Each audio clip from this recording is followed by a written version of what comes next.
Dad always favored my cousin, treated me and my brothers like second-class citizens. But it turns out, she was his secret love child, and had a secret college fund saved for her. From the time I was little, there was always this tension in our family, mostly about my cousin, Sarah. My name is Emily, and I'm the baby of the family. I have two older brothers, Mark and David, who are twins. The three of us always felt like our dad, Robert, cared more about Sarah than he did about us. It sounds childish, maybe, but it's hard growing up feeling second best, especially when the person you're being compared to isn't particularly special. Sarah is a year younger than me, and she's the only child of my Uncle Tom and Aunt Lisa. Of course, they love her very much, which is perfectly normal. The problem was how much my dad, Robert, seemed to adore Sarah. He'd buy her anything she wanted, pay her tons of attention, and it always felt like he put her needs before ours. It made Mark, David, and me feel like we weren't important to him. Since we were little kids, Sarah and I started attending the school in the same year. This was something that was pushed on us by both my uncle and my dad. They would always encourage us to spend as much time together. It felt unnatural. Every morning, Dad would make me get up super early. We'd drive all the way to Uncle Tom's house to pick up Sarah, and then Dad would take us both to school. It made no sense to me. Why couldn't she just ride the school bus like other kids? If it was just me, I could have slept in longer. But every time I'd ask Dad about it, he'd tell me to stop being so difficult and that I should think of Sarah as my sister.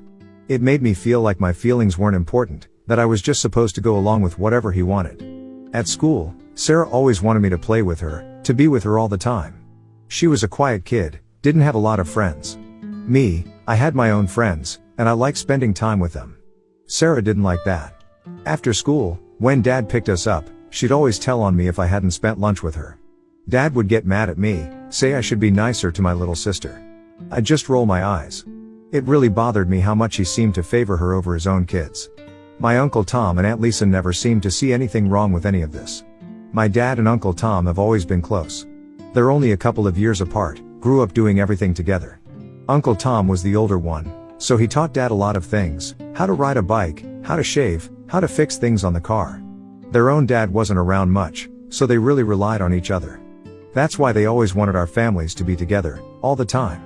At first, my brothers told me that Mom never really liked spending so much time with Uncle Tom and Aunt Lisa, but she didn't have much of a choice. They were always coming over to our house. When Mom tried to talk to Dad about it, he'd just brush her off. He'd say family should be close, and he liked being with his brother.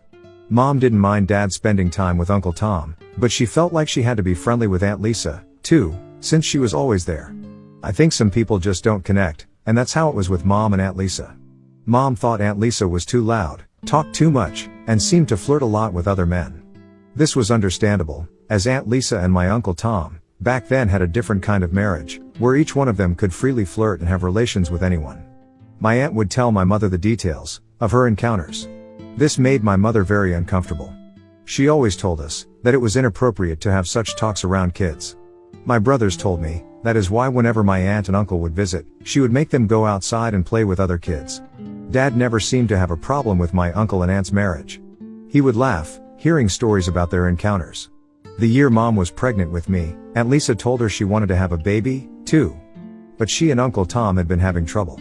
The doctors said they might not be able to have children. This made them very sad, and they argued a lot. That's when they decided to have that different kind of marriage, where they could see other people but still stay together. But Aunt Lisa told Mom she still really wanted a baby. Mom told her to think about other options, like adopting or trying special treatments. Those things cost a lot of money, but Mom said if they really wanted a family, they could find a way. When I was born, there were problems. Mom died from losing too much blood. My brothers told me how hard it was. They were sad about Mom, but happy I was born healthy, like Mom would have wanted. But Dad was heartbroken. He wouldn't leave Mom's side. He couldn't believe she was gone. I can't even imagine how much that hurt him. But he never blamed me, not once. I wish Mom was here. I miss her, even though I never met her. My brothers have all these stories about her, and I only have pictures. The first year after I was born was tough for Dad and my brothers. They weren't used to taking care of a baby girl. But Dad stepped up, and my brothers helped him. Those three men have always been there for me, no matter what. I don't remember my brothers ever fighting with me when I was growing up. They'd take me everywhere with them. I was like their little buddy. They'd let me watch them play video games, sitting right next to them. They never argued with me about food. I always got the biggest piece of pizza if I wanted it. I always got to use the bathroom first, because they knew sometimes girls need it more. I know some brothers can be mean, but mine are really sweet. They treat me like I'm special. My friends would tell me stories about fighting with their siblings, but I never had that. My brothers are calm, they don't get angry easily. The biggest argument we ever had was about what movie to watch, and we just voted to decide. We've always gotten along, and I feel lucky to have such good, kind brothers. After Mom died, Uncle Tom and Aunt Lisa were around a lot. Luckily, Aunt Lisa got pregnant just a year after I was born. Everyone was happy about it, because they knew how much Aunt Lisa and Uncle Tom had wanted a baby. When Sarah was born, we spent a lot of time together. We were close in age, and Dad and Uncle Tom wanted us to be friends. At first, it was okay. But when you're forced to be with someone all the time, it gets old fast. When I started school, I made my own friends, and I didn't want to spend every minute with Sarah. But Dad and Uncle Tom expected me to always be there for her, to watch out for her. Sarah was a bit of a crier, and she could be very dramatic. She didn't have any brothers or sisters, so she didn't know how to share. She was always very protective of her stuff. Uncle Tom and Aunt Lisa never really told her to stop, so she acted that way at school, too. She'd argue with anyone who tried to borrow a pencil. If she had a disagreement with a classmate, she'd throw herself on the floor and have a fit.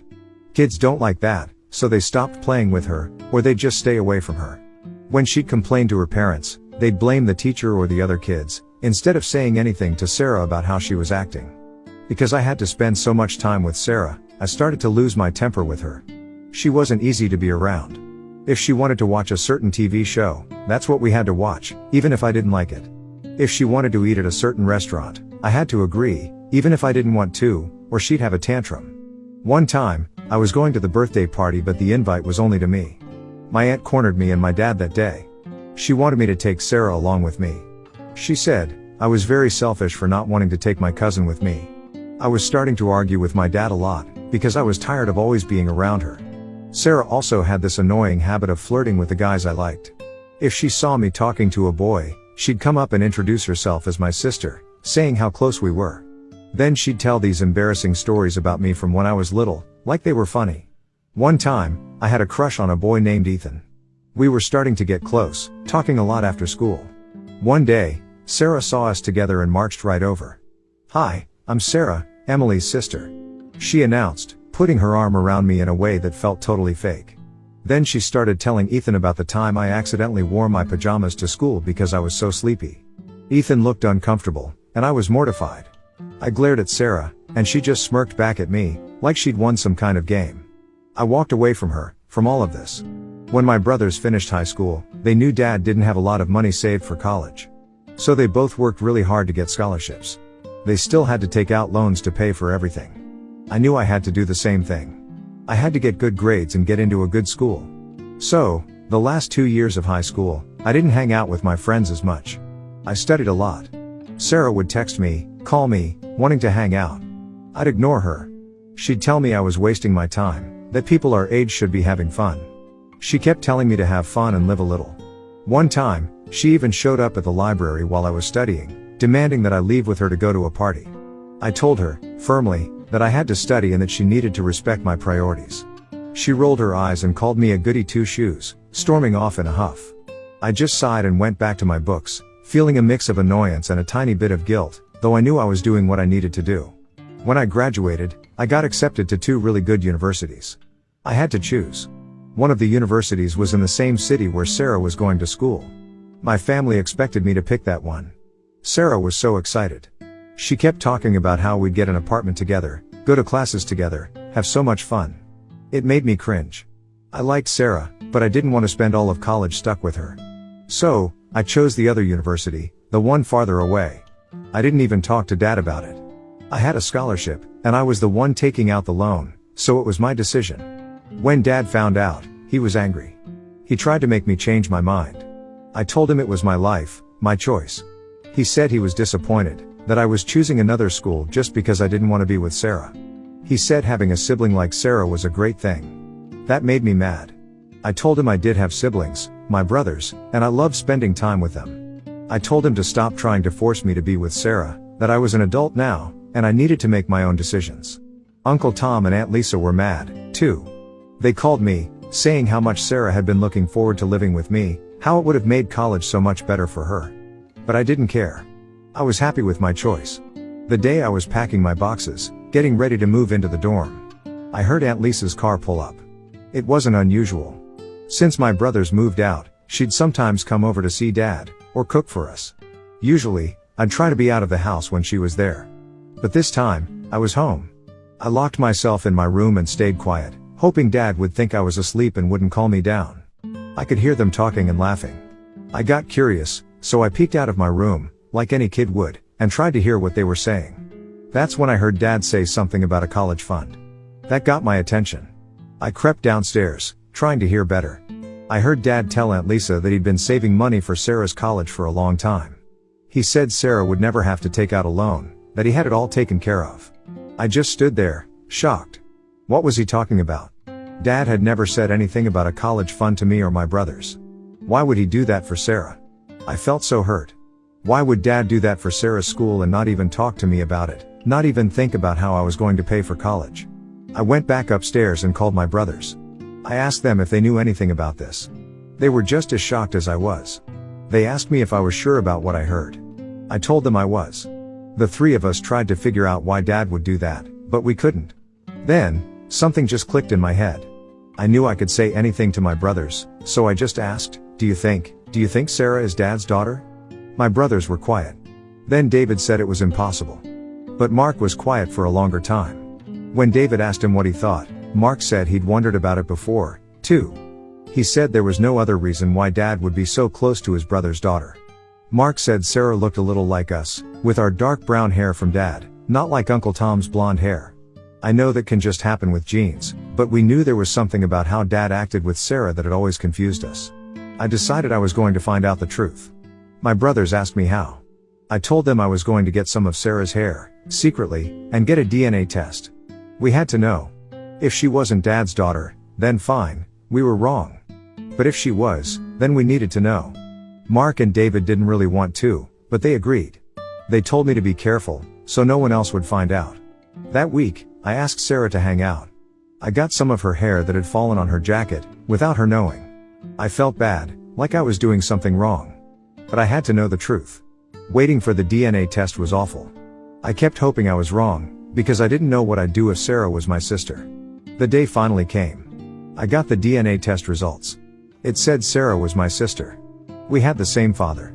It felt like the world was spinning. I was confused, angry, sad, all at the same time. I couldn't believe Dad had kept this a secret from us for so long. Knowing Sarah was my half-sister, not my cousin, changed everything. It was too much to take in. I needed time to think. I felt like Dad had lied to us, and I was mad at myself for not realizing it sooner. It was obvious. Him and my aunt spent way too much alone time together. It was uncomfortable to think that Sarah was born just a year after me. That meant Dad had been with his brother's wife within a year of Mom dying. Thinking about it made me feel sick. Everything made sense now, why Dad always made me hang out with Sarah, even when I needed space. I called my brothers, crying. They knew right away something was wrong. I told them Sarah was our half-sister. They were silent for a few minutes. I sent them pictures of the DNA test, so they could see. Mark and David were furious. They wanted to come home right away, to confront Dad, to find out what happened. But I knew confronting Dad about this wouldn't change anything. He had slept with his brother's wife, and she had gotten pregnant. That was the truth. Nothing we could say would change that. Instead, I said we should stop talking to him. Dad had done nothing for us. He let us figure out how to pay for college, taking out loans, while he saved money for the baby he had with another woman. Mark agreed with me. David was still in shock. Now that we knew the secret, I decided we could at least do something to reveal the truth. I made a plan to tell Sarah in a way that was quiet, but that Dad couldn't ignore. I asked my brothers not to tell Dad anything yet. I asked them to come on the day I was moving to college, to drive me, because I didn't want to go with Dad. They agreed right away. So, on the day I was leaving for college, I asked Sarah to come over and say goodbye. When she got there, Dad was acting all happy and excited, like he always did around her. He gave her a big hug. Sarah was telling me about her plans to move into an apartment, and how her mom had just told her about this college fund that had been secretly set up for her years ago. I just scoffed inside and rolled my eyes in my head, knowing exactly where that money really came from. Sarah was going on and on about how great it was, how her mom had saved thousands of dollars so she wouldn't have to worry about loans, like I did.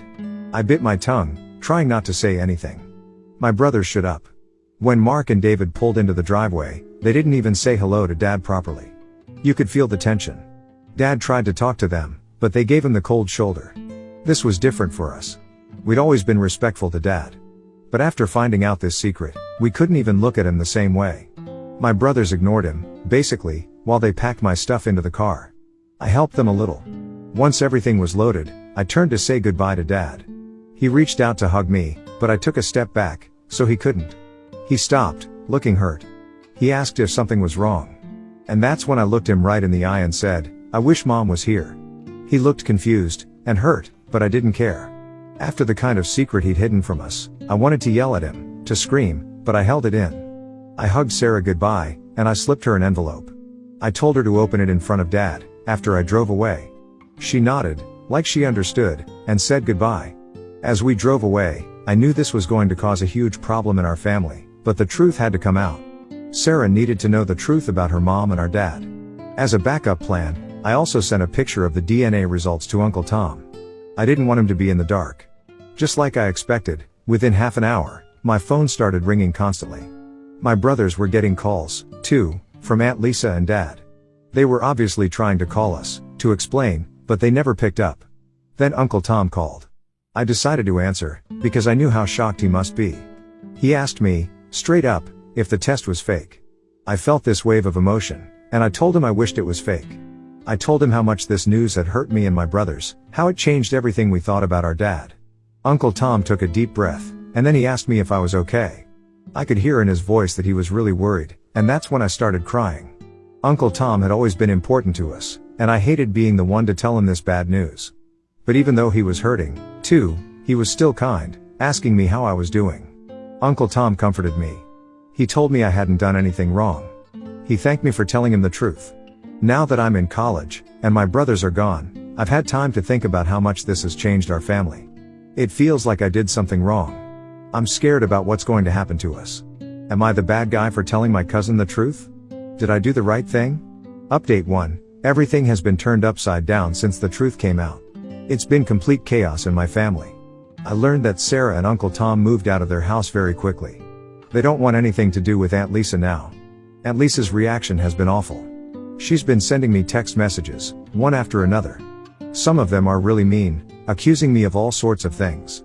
Others try to make it seem like her sleeping with my dad was somehow okay. She even said in one message that I was the one who broke up her marriage, that I am responsible. She wrote that my mom would be disappointed in me, that I was trying to hurt everyone and tear the family apart. As for my dad, Robert, he hasn't said a word. Complete silence since that day. He hasn't called, hasn't texted. That's fine with me. I know there's nothing he could say that would make me forgive him. Thank you to everyone who has said anything. I appreciate it. I know, deep down, that telling the truth was the right thing to do. But I still feel incredibly guilty. I never wanted to cause so much pain in my family. But the truth had to come out sometime, no matter how much it hurt. Update 2. Many of you have suggested that I should call Sarah and apologize. I've decided not to do that. Honestly, I will never think of Sarah as my half-sister. Even though it's obvious that my dad had a relationship with her mom, she'll always just be my cousin.